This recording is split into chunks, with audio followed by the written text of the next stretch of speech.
me so about excited. Game 7s, right? Oh. Like the Game 6s. You remember Isaiah in '88. Zeke, if you're watching this morning, we will never forget it. If they had won that game, it would have been higher on the list. That said, what do we have in store tonight in this Game 6? Not only is this a must-win Game 6, but this has to be a must-remember game for the soul of the franchise. For the Knicks. For the Knicks. The soul of the franchise is Jalen Brunson. After every loss in the playoffs, this dude is averaging 36.5 points per game after losses. And this is one of those moments in a series where at home, the environment is going to be off the chart screen. And be honest with you, man, like, this has to be the hit moment. This is the Game 7 in Game 6. And Jalen Brunson, Captain Clutch, it is built for him to rise in this game. Is it? Is tonight Brunson's night? Does tonight, Chiney, do you believe tonight is the night for Captain Clutch? So I was having conversations walking the streets of New York, and I said, like, if Jalen Brunson delivers and wins Game 6, he's going to be goated. And many New Yorkers were like, no, he's already goated for what he's done, which is kind of ironic. But I do think that the key here is keeping it close. They have won all 3 clutch games in this series. They have the clutch player of the year. As long as they're in, what do they say? Like, I don't want to say spitting's distance, because that's not cute. Yeah. But like, you know what I mean? But like, if sniffing they're close, distance. Whatever distance is close. I don't know. If they keep it close, they have the best distance, shot. But what is the expression? It's definitely not sniffing distance. Yeah, it's whatever that. But no, you're right. Like, I look at this squad, and we are in the modern NBA, where players rule, but also there's a reset where teams are now restructuring, valuing basketball for the future. You could not have more of a quintessential type of New York Knicks type of player and squad than this current squad. They don't care about the bright lights. They love to hoop. They love to win, and they love to do it the right way. And if they win in this moment and get themselves to the Eastern Conference Finals, this will be a moment that is truly goated. Something interesting happened the other night at the Garden in Boston. I don't think this was on TV. This was only seen in the arena. Jalen Brunson, as you know, fouled out in the fourth quarter, 6 minutes to go. The game was in hand for the Celtics. Gino, they played Gino on the scoreboard. And late in the game, just to jeer him, they put Jalen Brunson on the Jumbotron. And Brunson just smiled. He's like, all right. I'll never forget that moment, because I think he was like, okay, I'll see you on Friday. So he had an off game. He gets 5 fouls in the third quarter. Everything about that game was unusual for him. He's so mentally tough. And you never see Jalen Brunson smile, ever, ever. He scores 50, he doesn't smile. Jalen Brunson was smiling. It would have given me chills if I was the Celtics. But Greeny, if you lose this game at home, all that magic, all that momentum, that fades so quickly. Yeah. Very fast. Yeah, I know. Game 7. So here's what I want to get to. Nothing in this series has made sense. Windy said it exactly right. Everything that has happened in this series has been the opposite of what I thought was going to happen. Let's at least say, has it made sense? I haven't seen it coming. It seems too easy for me to say, oh, tonight Jalen Brunson goes for 40 and the Knicks win. Something else has to happen for the Knicks to win. Who is that someone? I mean, it'd be nice for OG to make some shots. It'd be nice for Mikal Bridges to play well. The other night was the Luke Cornett game, right? Game 5, if the Celtics come back and win this series, then this series will always be remembered for the Luke Cornett game. Who will that game be tonight? I don't want to put the cart ahead of the horse, because you're projecting NBA Finals scenarios, and we have the opportunity to say we're the biggest trade that we've seen in a long time. Not talking Luka Doncic, Karl Anthony Towns, Julius Randle. How did it materialize? Right. It looks like it's winning on both sides. To me, it's Cat. It's Cat. If you look at his three-point shot, he's the self-proclaimed best shooting big man, right? But he hasn't necessarily needed to make threes for them to be successful. If he puts it all together, that will help the Knicks. I have loved what he's done defensively. I think he's held his opponents to like 25% shooting defensively. We roasted Cat for drop coverage, for not wanting to go up there and challenge shooters. He is doing that this series, check mark. He's also getting himself in the paint. I love the mismatches that he's hunting, posting up. Like, you've seen flashes of greatness in the paint. If he adds the perimeter, if he's able to dominate on all aspects of the court, that will be the best case scenario, because there's a lot riding on Jalen Brunson.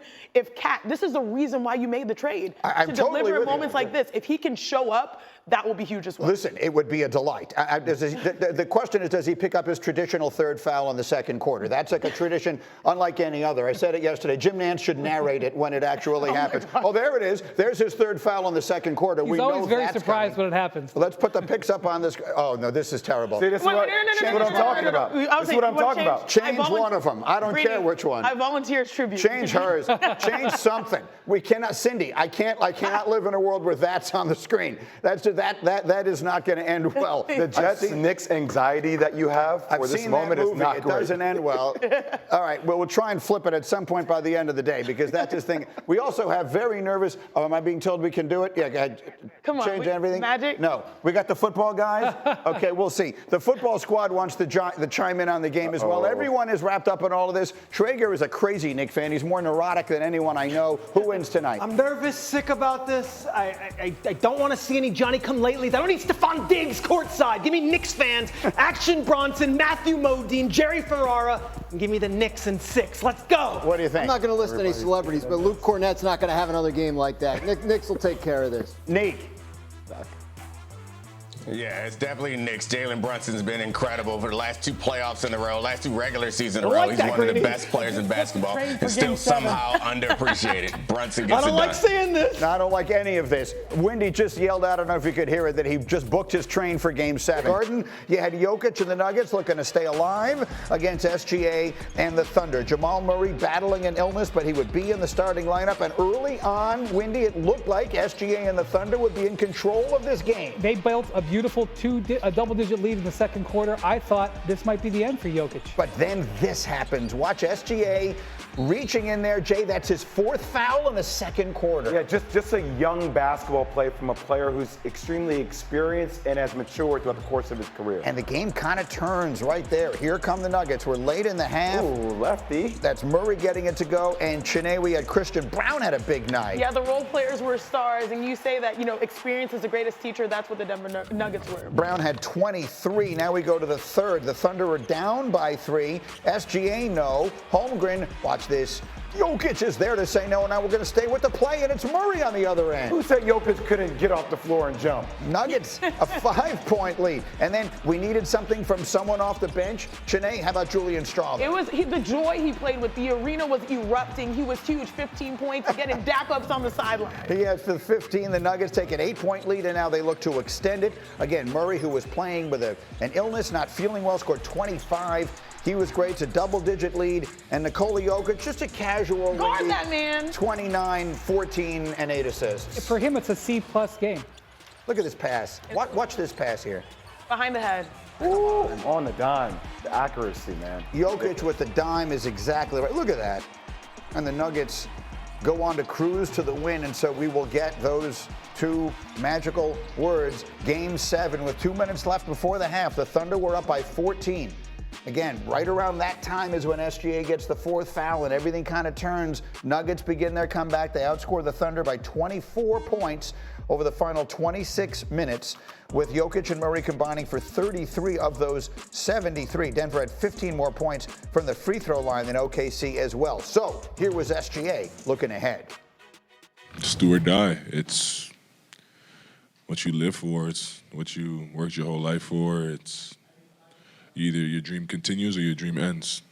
So you lay it all out there on the floor and live with the results. But yeah, I'm excited for the opportunity for sure.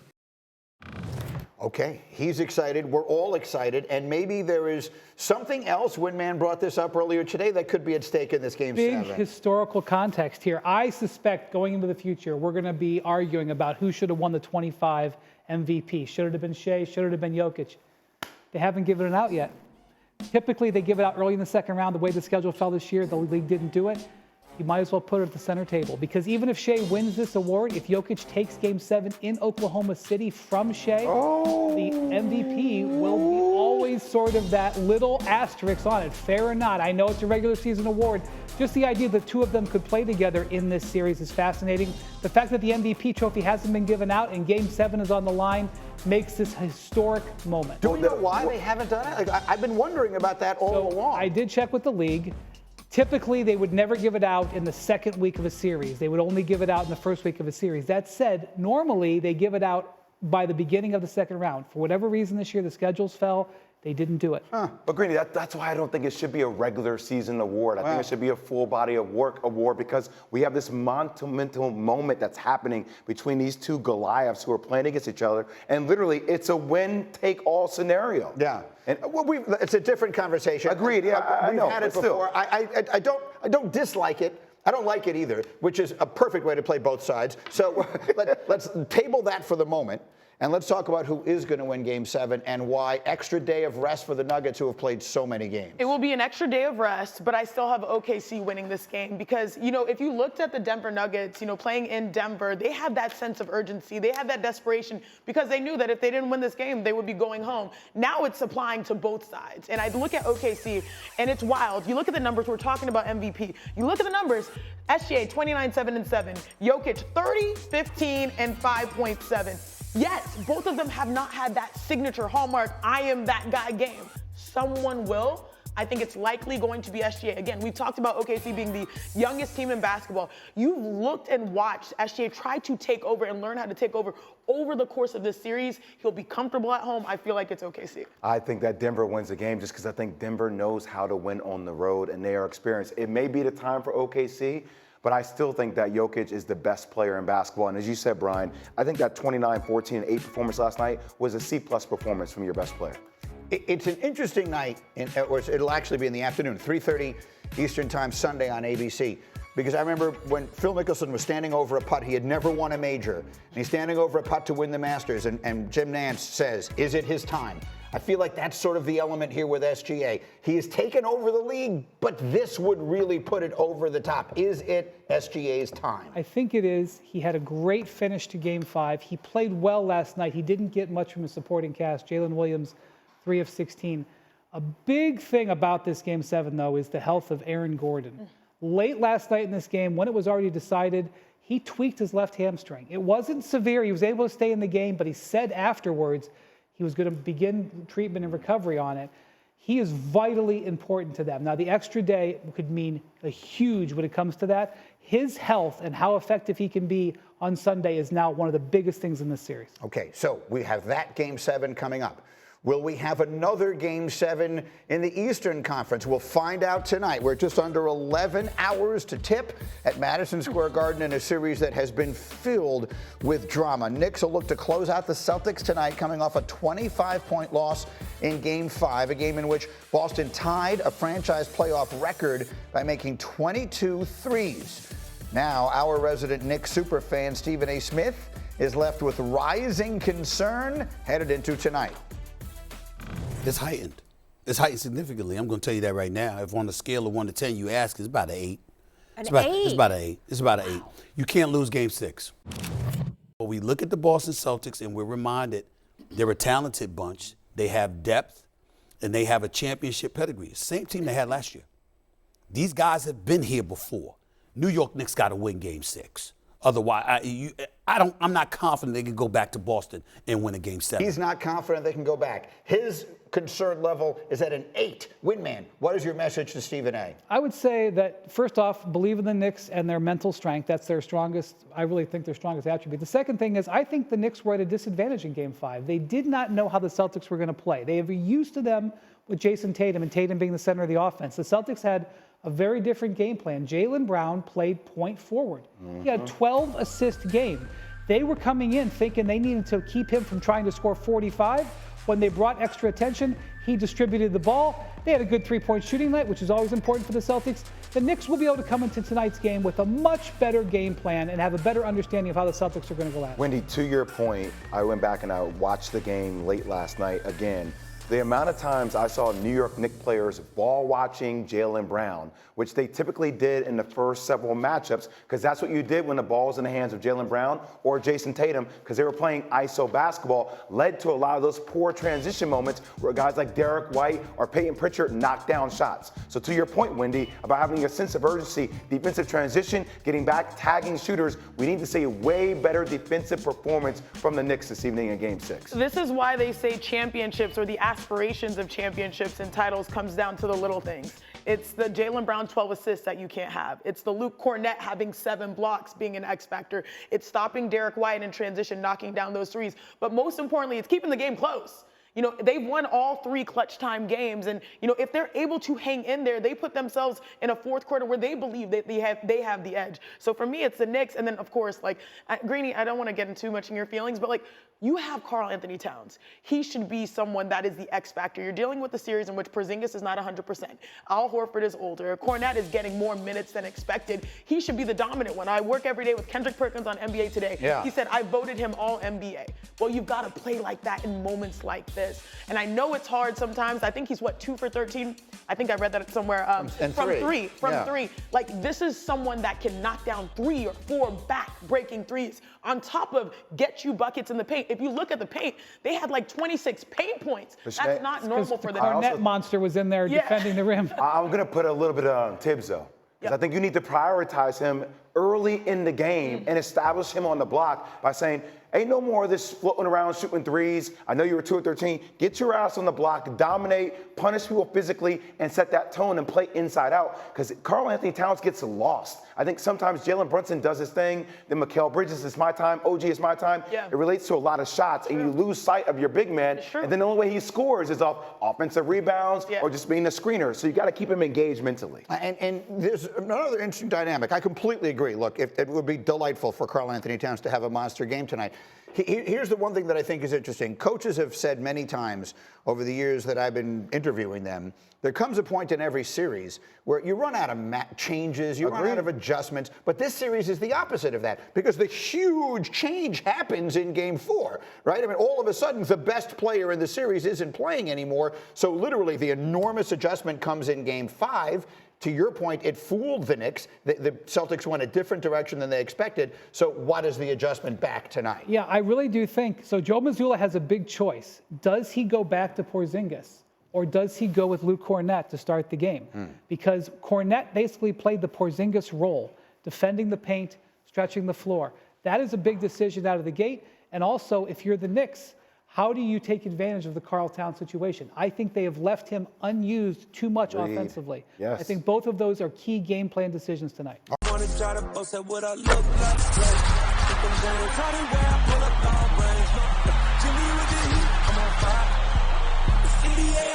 NBA